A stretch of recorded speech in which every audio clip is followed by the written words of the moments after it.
Accra, 1997. The rain had just stopped and a heavy silence pressed down on the city like wet cloth. In a quiet corner behind Nima Market, the body of a woman was discovered. Barefoot, dress torn, bruises blooming around her neck like dark vines. The police were quick to cordon off the scene. Another woman, another mystery. She was the sixth in just over a year. The tabloids whispered, "A demon walks the streets." Radio hosts called it coincidence, but the people knew better. They had seen the signs. They just didn't know the face. His name was Kwame Mensah to most, a local mechanic, shirt stained with oil, always laughing, always helpful. He fixed engines, flirted with customers, shared beer with the boys after work. But Kwame had a secret. Late at night, he walked the city. He chose his victims carefully. Women alone, women late, women tired. And when the moment was right, he'd strike. Not with rage, not with panic, but with chilling precision. He strangled them, slowly, silently. Then he'd leave them, hidden, discarded, and return home to wash his hands of blood and grease. It wasn't murder that caught him, it was rape. He slipped up. A woman fought back, survived, and called the police.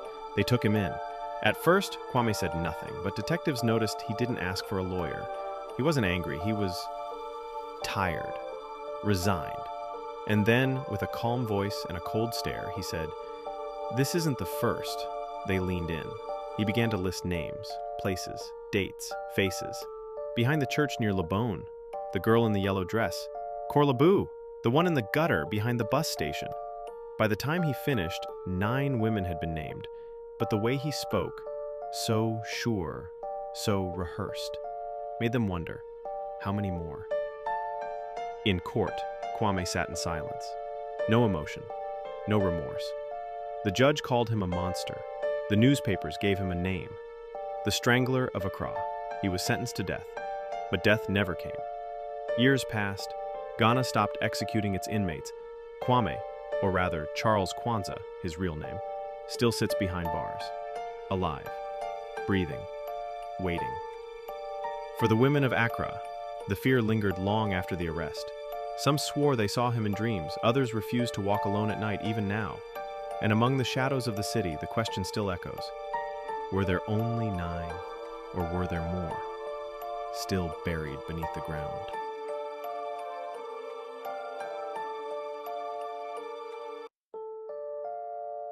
Accra, 1997. The rain had just stopped and a heavy silence pressed down on the city.